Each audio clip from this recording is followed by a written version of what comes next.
These past few years, I've been taking the train quite a bit. Like, for example, whenever I'm going home from college to visit my parents. And every single time, without exception, the train ride is a complete disaster.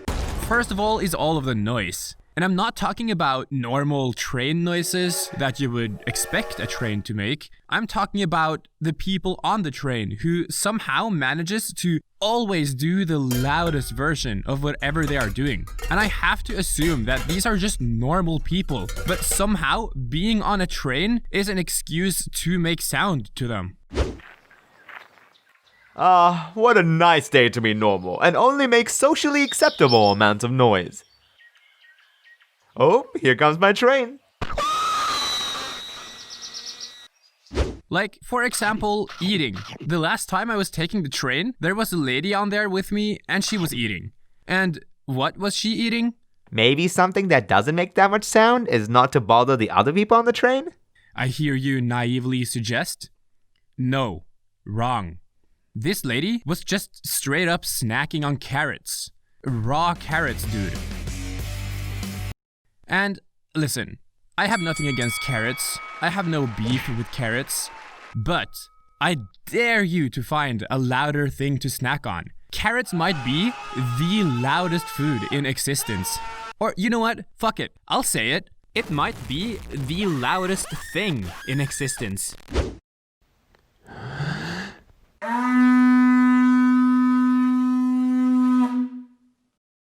Fuck, they can't hear us! Oh, you wanted them to hear us? Why didn't you just say so? Oh shit, there's some guys obviously trying to make contact with us over there. Yeah, I heard the carrot. Hey! And not only that, when the lady finished what seemed like a farm's worth of carrots, she busted open a bag of chips.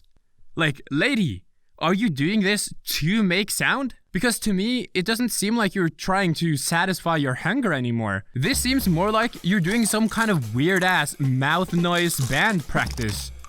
I think if someone were to ask me, hey, what do you think the two loudest things a person can eat are? I actually think chips and carrots would be my answer, even before this train ride. Like, how am I even supposed to think with all these chewing noises? Wait. You're talking about how all train rides are disasters, but the best example you can come up with are chewing noises? Oh, okay, Maaz. I know I wrote and gave you that line to read, and you're reading it exactly like I told you to? Oh, and by the way, again, thank you so much for this. This is actually huge for me. But that's how you react when I tell you a story? Here I am, pouring my heart out. That's dumb. But I guess my story wasn't good enough, huh? Well, let's pull out the big guns then. Let's pull out the big, gross guns and talk about some train trauma.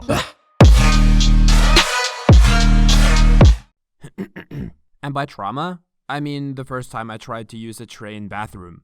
And that was also the last time, and it scarred me for life. When I walked into that bathroom, the horrors that met me on the other side of that door was not for the faint of heart. I opened that door and it looked like a murder scene in there.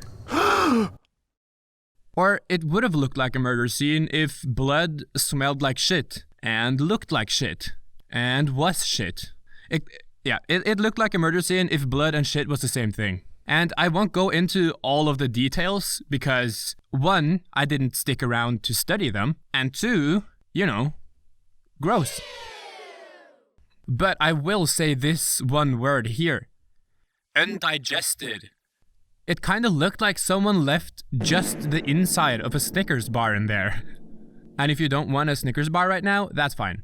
If the lady earlier was doing the world's worst band practice, then this must have been someone practicing some sweet-ass breakdancing move while having life-threatening diarrhea.